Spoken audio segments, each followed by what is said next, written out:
Coming up on the bench, a meltdown in the Dome. Syracuse men's basketball had a chance to stop its three-game losing streak in Saturday's regular season finale. Find out what led to the Orange getting rocked like a hurricane in the final moments. Plus, fresh off the heels of an excruciating overtime loss to Northwestern, Syracuse women's Lax had yet another top 10 opponent staring them straight in the face. Could Emily Harrischuk, Meg Carney, and company take down the number 7 Blue Devils? And Syracuse men's lacrosse is struggling? Oh, that's odd. Coming into last week, the Orange were 1-2 on the season. Find out how the Orange fared against a couple of in-state rivals. It's OTV. Let's go.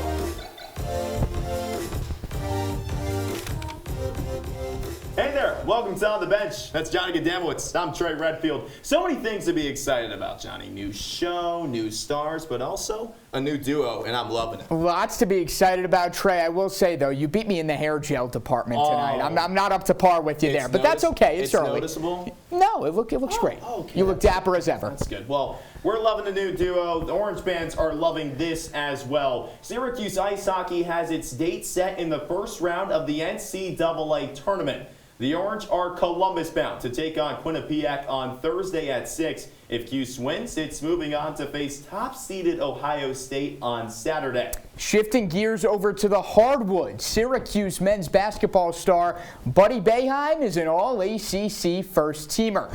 The senior was the only member of the Orange to take home any sort of All-ACC honors.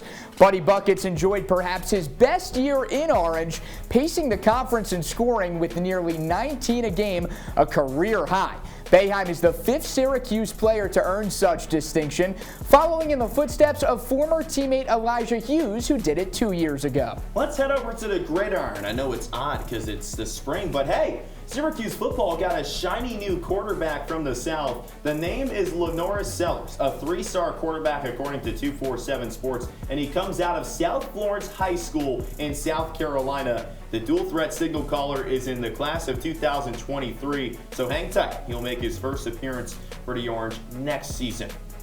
15-15. That was Syracuse men's basketball's record heading into Saturday's matinee with Miami.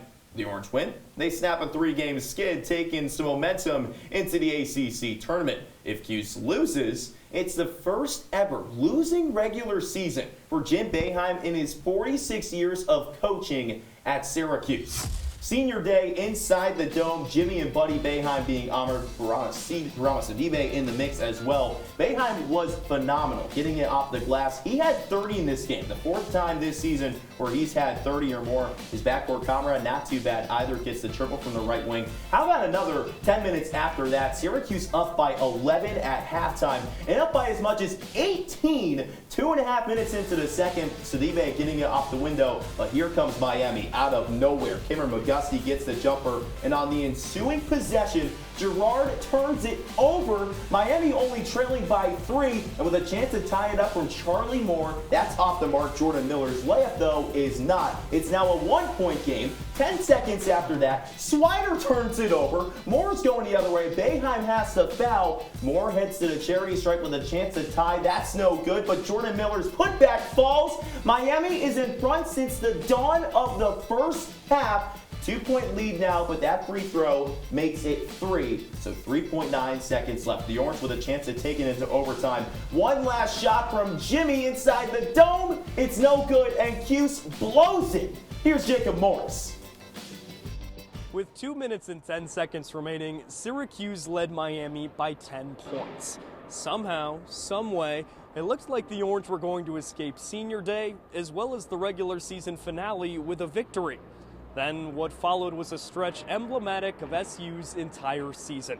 Like the Carrier Dome court behind me, the Orange were taken apart by Miami on a 15-2 run en route to a 75-72 shocking loss inside the Carrier Dome. After the game, head coach Jim Boeheim attributed the loss to SU's inability to handle full court pressure. Joe's got to get the ball up. He dribbled it off his leg, cold, has it wide, hit half court, loses it. You can't do that. It's just closing out games. You can't keep losing games like that and saying, oh, we could be this and that. You got to win the games, especially when you're up 7 or 8 with 2 minutes left, a minute left. For Syracuse, it was another heartbreaking loss and what's really become a head-scratching season. The loss dropped SU to 15-16 on the year, and with it cemented Jim Boeheim's only losing season in his 46-year tenure at Syracuse. Up next for the Orange is the ACC Tournament. SU matches up against Florida State on Wednesday. Tip in that one is set for noon. Reporting from the Carrier Dome, Jacob Morris, Citrus TV. So Syracuse taking yet another loss, and to put the icing on the cake on Orange men's hoops, we bring in our Cuse Countdown analyst Spencer Pierce. Spencer, I'm seeing the basketballs and the hoops on your tie. Seems like you're ready to ball up. Yeah, I didn't know I was talking basketball today, so this was a good wardrobe choice, I guess. That's exactly why we brought you in, my friend. Syracuse 15-16 to close out the regular season. We've never seen that in the Jim Boeheim tenure, Spencer. What went wrong with the Orange in 2021-22? Trey, any way you ask this question, the answer is going to be what didn't go wrong, and you obviously point to the injury of Jesse Edwards, who should have won ACC Most Improved Player, but the lack of depth on this team is atrocious. Symir Torrance, usually the first off the bench, was the only real ball handling because everyone else, Benny Williams, John Bolajak, and Frank Anselm, they're bigs. They're not going to handle the ball when they go out on the court. So when Symir Torrance got hurt, it was really ugly for the Orange. Next up for the Orange is a date with Florida State in the second round of the ACC Tournament. You win that, Spencer. You take on top-seeded Duke. How long is the road for Syracuse in Brooklyn? No, it's not long at all. Let's not even talk about Duke yet. If they can beat Florida State, I would be impressed. Florida State is extremely stingy on the inside, and like I said, losing Jesse Edwards makes it hard to score on the inside because Frank Anselm, yeah, he's all right.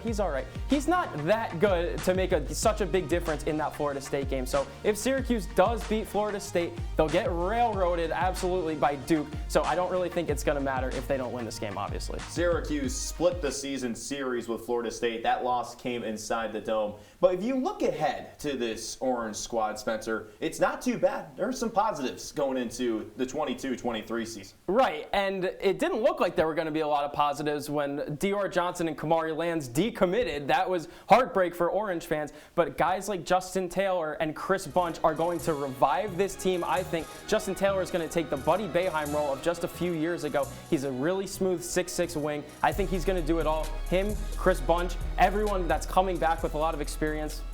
Dare I say, look out for this team next year? I'm not so sure. This Syracuse team is historically not good. Syracuse is one of 4 teams to have football, men's basketball, and women's basketball all have losing records in the same exact season. Spencer, is that bad? It's definitely not good. And you look at the teams on the bottom, right? West Virginia, Vanderbilt, and Cal. When was the last time Syracuse was ever grouped with that caliber of school? It's crazy. They sent West Virginia back to mediocrity. Yeah, it's crazy. No more days of Geno Smith and Miles McBride. It's not happening. It's a little odd. Bob Huggins having a rough year down in Morgantown, but a rough year in the Salt City as well for Syracuse men's hoops. That's our Cuse Countdown analyst, Spencer Pierce. Spencer, we appreciate you coming in, and once again, the tie, pristine, my friend. Yeah, you don't have to say all that. Thanks. Johnny, what's going on with women's hoops?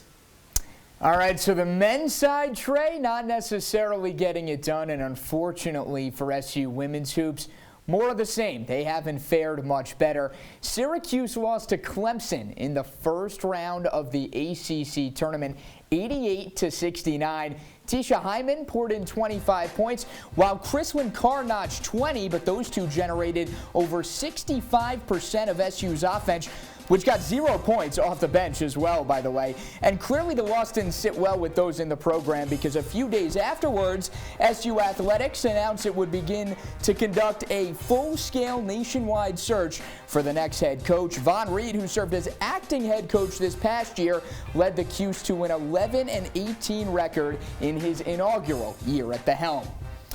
We got to hit a quick break, but when we come back, we'll fill you in on the latest surrounding SU lacrosse. It was a busy weekend, both the men and women in action, and lots to like on both sides. Don't touch that dial. OTB, we'll be right back. They'll test you. Try to break your will. But however loud the loudness gets, however many cheese puffs may fly, you're the driver, the one in control. stand firm. Just wait. And move only when you hear the click that says they're buckled in for the drive. Never give up till they buckle up.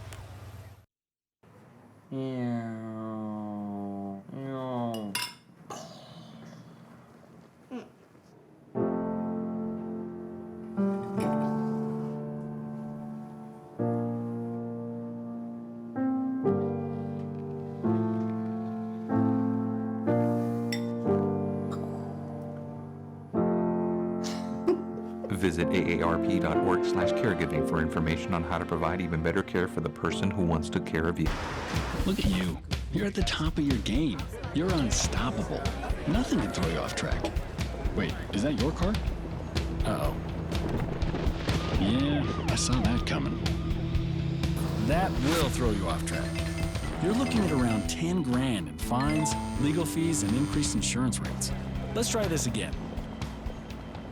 Smart move. Because buzz driving is drunk driving.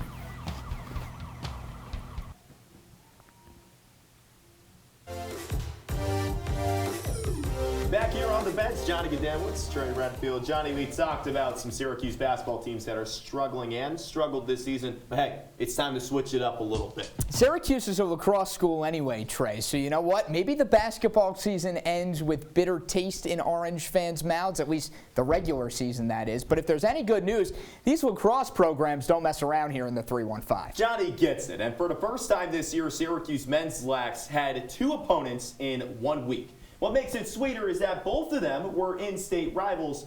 But even though the Orange faced the top 2 teams in the nation earlier in the season, there was no stop button in sight last Wednesday. How about 13th ranked Army coming into the Dome to take on 14th ranked Syracuse? You don't hear the Black Knights being ranked higher than the Orange much, that's for sure. But you should get to learn this name. Brendan Nichtern, the Patriot League preseason player of the year, had a hat trick in the first quarter. That goal made it 2-1 Army, and this one from Spirit made it 4-1 Black Knights. Midway through the first quarter, the Black Knights putting the foot on the gas in the first set of 15. But here comes Brendan Curry, the captain to save the day. 5 poles, Wyatt Schupler.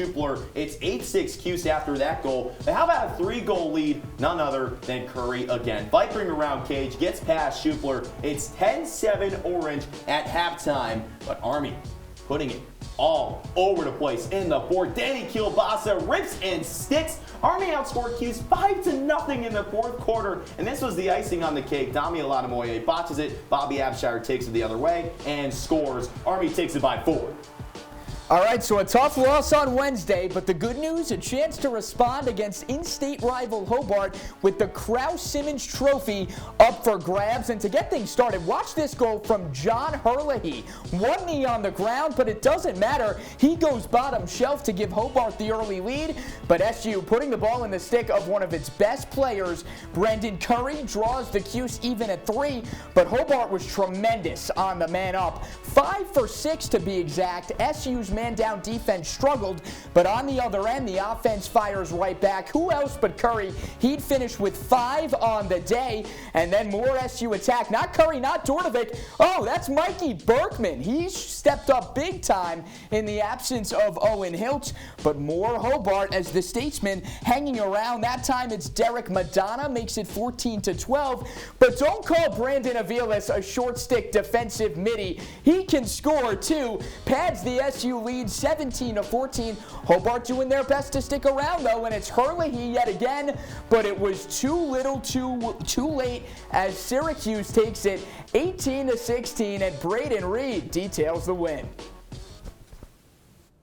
Ladies and gentlemen, the Kraus-Simmons Trophy is staying home. After the matchup took a year off in 2021, in 2022, Hobart made the trip back to Syracuse, but the Orange got the job done 18-16. And the Stars showed up for SU. Preseason All-Americans Brendan Curry and Tucker Dortovic, they did a lot of this, 10 times to be exact. And for Curry specifically, he noticed things open up as the game went on. You know, we're just putting ourselves in better opportunities to score. And it's been fun just kind of opening the offense up and, you know, dodging and getting picks. So, you know, I just think we're, you know, Coach Gade and Coach March did a great job of putting us in our strengths and where we're, you know, able to succeed. And I think, you know, in the past 2 games we've offensively been able to kind of start to click. So, you know, hopefully we can continue to to build and score even more goals. For Dortovic, it was the third time this season he tallied 5 goals, and for Curry, it was the second straight game he scored more than 4. And the Orange needed this kind of production out of their offense. In goal, it was a struggle. Harrison Thompson started the game for Syracuse, was replaced by Bobby Gavin in the third quarter. SC will need to figure out this situation in net as they travel down to Johns Hopkins to face a ranked Blue Jays team next weekend. Braden Reed, CitrusTV. So SU men's lac salvages a win inside the Dome, but could the women's team do the same? Kayla Trainer's group had just been taken down by number 6 Northwestern on the road in Evanston in overtime last week. The Orange blew a second-half lead. Emily Harris-Chuck had a chance for a game winner on the doorstep to close regulation. You get the point. It all amounted to a pretty ticked-off SU squad, which was bad news for the Duke Blue Devils, coming to the Dome, trying to hand the Orange their first set of back-to-back losses since 2018. Early on, though, it was the Blue Devils who would step out in the right direction off of the draw control. They control possession, and then it's Veronica Hyndman. Duke hops out to a 4-1 lead on the road. How about that? But it wasn't just Hyndman. Kat Barry, leading scorer, she was held scoreless against Syracuse last year. She was back for revenge, but hey, if you're Syracuse and anyone's going to muscle your way back into this thing, it's Emily Harris-Chuck. Beats the keeper on the doorstep. That would make it 11-8 Duke. But then Maddie Jenner for the Blue Devils. She's the draw control specialist. She can score too. Gives the Blue Devils a 4-goal lead at the half. Now into the second half, it was the Megan Tyrell show. All 5 of her goals came in half number 2, but Duke reasserts themselves. Hyndman yet again gains a 13-12 lead. But hey, if you're Syracuse, get the ball in the stick of Meg Tyrell.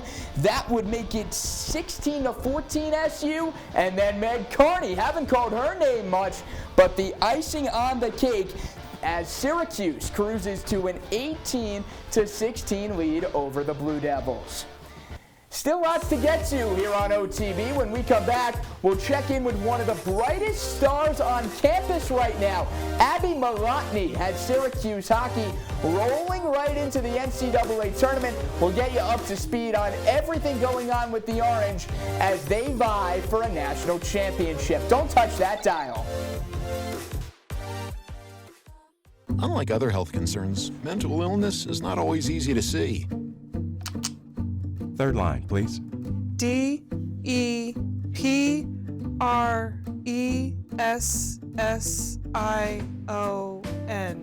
Mental illness doesn't show up on a scale. Bipolar? Sorting out a mental health concern is not something to attempt on your own. Anxiety. I thought so. Like many health conditions, help for mental illness takes professional diagnosis and treatment. And the sooner you seek treatment, the better. Look at that. 6,000 steps and PTSD. If you or a loved one has a mental health concern, don't go it alone. Find out what to do. For 24-hour free and confidential information and treatment referral, call 1-800-662-HELP. Learn more at samhsa.gov/support.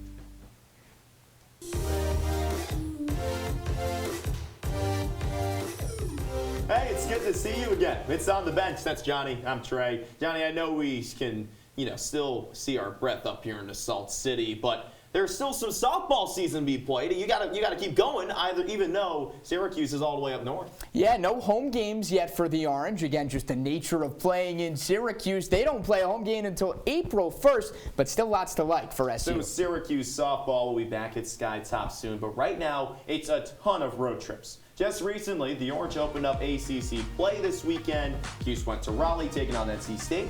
They put up a fight, but sometimes putting up a fight is not enough. Friday brought the Wolfpack working the Orange, but Syracuse returning the favor on Saturday. But Johnny, Cuse going to pull through on Sunday. Yeah, Trey, look, obviously it's not super ideal, but you take 1 out of 3. Could have been a whole lot worse against a very solid NC State Wolfpack team. And you think about what we just mentioned, right? Consider that this team has not yet played a home game. You look at their overall record on the year, 10-6, I'd say that's not too shabby. Now, it's going to be important that as you roll into ACC play here, you continue to string together some wins. The slate rolls on with Virginia Tech coming up next weekend. So if you're Syracuse, it's all about rebounding, responding, and making sure that, okay, you only take 1 out of 3 last weekend. Now go take care of business and get 2 this upcoming weekend. You definitely got to respond, especially with an outing like that, especially if you look at Summer Clark. It all starts at the circle. Not too pretty there, especially with that ERA. Yeah, and look, I think pitching is obviously something that the Orange are going to need to key in on. If they can't pitch, it's going to be tough to win games. It might have been 65 degrees outside the other day, but Syracuse ice hockey still going strong. The Orange just captured their 2nd all-time CHA championship and are a mere days away from taking on Quinnipiac in the NCAA tournament. CitrusTV's Chilakase Adeli caught up with SU star forward Abby Malotny following the conference championship win. We are now joined in studio by Syracuse senior forward on the ice hockey team, Abby Malotny. Abby, thanks for joining us today. Thanks for having me here. So you guys go ahead and win the CHA championship. Sarah Thompson puts home that winning goal in the overtime period. Kind of just tell me what your initial thoughts were when you saw that go in. To be completely honest, I kind of froze up. I wasn't really expecting it. I was following along with the play, but at the same time, with overtime, you're very, very tired. So I was catching my breath on the bench, getting ready to go out again, and she had an amazing rebound off Jessica's shot, and I just froze up for a second, and then just the excitement was so overwhelming. Everyone was so excited, especially me. Now, you guys looking ahead now, you're going to come into your 2nd NCAA tournament in program history. It'll be your 2nd in your college career. What do you think the team can learn from somebody like you and a decent amount of veterans on this team who've done this thing before? Yeah, I mean, I hope to kind of ease anyone's nervousness when we go and do this. Obviously, freshman year, it didn't go as great. We lost to Wisconsin, but I think it was a 4-1 loss, which, to be honest, we were kind of happy with. Of course, we wanted to win, but they were such an amazing team at that time, and they still are. But I just, I want to show the girls that this isn't something to be nervous about. We've done it before. We can do it again. I know one thing that was kind of funny that we were going to do is bring our CHA rings and just kind of show the girls, like, we won CHAs, but let's win another one of these. So I just want them to be excited, and I want them to kind of live in the moment, take it all in no matter what the outcome is. And don't forget, you can follow our coverage at CitrusTV Sports on Twitter, and you can follow me at CAdelaTV. Abby Malotny, senior forward on the Syracuse ice hockey team, thanks for joining us today. Thanks for having me. We're now joined by CitrusTV tennis beat reporter Philip Galati after the Orange split the weekend set, fall to Georgia Tech, but respond and take down Clemson. And Philip, a big reason why the doubles unit. What'd you see from that group that you like so much during the weekend split? Well, it's important to start off any sport on the right foot. Doubles is the first thing that's played in any tennis duel, and Syracuse has won the doubles point 9 out of 11 times this season. It's thanks to their consistency, a little bit of mix and match here and there. Shiori Ito and Sonia Treshcheva have most recently been the court #1 pairing. Ito's one of the best net players in the ACC, whereas Miyuka Kimoto and Polina Kozyreva bring up the rear on court #2. They're usually the ones that are clinching the point for the Orange. Excellent job mixing players with a couple different abilities and seeing what the Orange can produce. Yeah, you rewind a few weeks ago, and there were questions all over the place. Big reason why. A lot of freshmen stepping into some pretty big roles. What have you seen from the freshman class, and what have they shown you through the first couple weeks? Well, Miyuka Kimoto and Shiori Ito have come from Japan to the Salt City with no problems. Miyuka has taken over the #1 spot a couple times in singles play for the Orange. She has a 7-4 record. Excellent defensive player, always has her feet underneath her in the baseline, whereas Shiori Ito, 8-3 in singles, a little bit of a better record. She's going down the line a little bit on the #5 court, uses her emotions positively when she plays tennis. She's always playing with passion and fire. You can see it in her eyes, and she uses that to a positive almost all the time. Well, you look at the road ahead, and it's a tough one for the Orange. After a weekend like this where you draw the split, what's the momentum surrounding this team right now looking ahead? Well, head coach Eunice Lamam told me it's a confidence booster to get an ACC win, and that's important because the ACC is the most competitive conference in the country. 6 teams in the top 25. Next up for the Orange is UNC away. The Tar Heels are the #1 squad in the nation. So it's all about playing solid defensive tennis. When you have net points, you got to use them. Those cross-court volleys need to be concise. You've got to keep the serves in the box. We've seen a couple double faults this season. I think there might be some surprises in store for the Orange down the line. Well, we'll have to see. All eyes will be on that UNC matchup, to say the least. That's Citrus TV tennis beat reporter Philip Galati. Thanks so much for coming on as always. But we're not done just yet here on OTB. When we come back, we'll get you your performers of the week. Stay with us. I see you mobbing over her. Let's go. Let's mob. Let's crawl. Let's crawl. Let's crawl. Hey, yo, we mobbing. Come on, girl. Let's crawl. Hey, yo, let's crawl. Hey, yo, let's crawl. Hey, let's crawl. Hey, yo, let's crawl. They said I have troll teeth. That my voice sounded like a possessed baby doll. That no one would ever love someone as stupid as me. That I was fat, ugly. Disgusting. The effect of bullying is potent. We will no longer be the silent majority. Now, when you see online bullying, there's something you can do about it. We're gonna take action with the I. I am a witness. I am a witness. I am a witness. I am a witness. I am a witness, and so are you.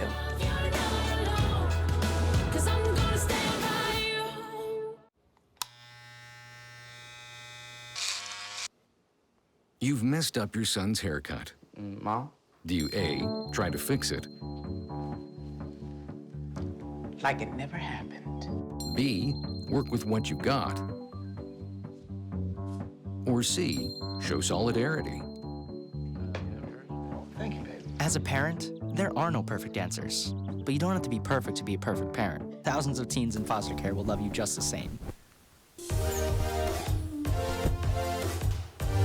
Closing up shop here on the bench with Johnny Gadamowitz. I'm Trey Redfield. It's time for the best part of the show, our performers of the week. You okay if I take this first, partner? Go for it, Trey. All right, because I need to. I mean, come on. Buddy Boeheim, why not? He's our first performer of the week. He had 30 points against Miami, which clinched him to be the ACC scoring champ with 19.3 points per game. And get this, Johnny, that helped him become first team All-ACC. You gotta love it. A positive with this Syracuse men's basketball squad. If he's first team All-ACC, we'd be doing him a disservice if we left him off this list. I got two women's lax players for you. The Meg Show, Meg Carney, Megan Tyrell, each of them had a day against Duke, especially for someone like Meg Carney, who the game prior against Northwestern did not score. Big time bounce back from Carney. The two of them, Trey, combined for 8 of 10 of Syracuse's second half goals. Johnny, let's keep it on the lacrosse field. I'm going to go with Brendan Curry. He was awesome this past week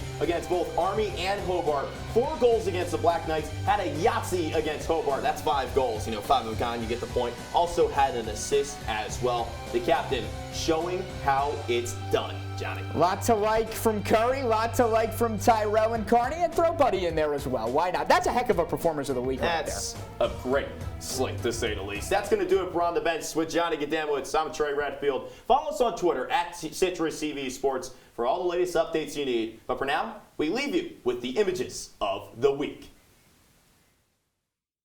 But he can't leave Buddy open. He is cooking. Buddy Boeheim with 26 points. Gets the roll.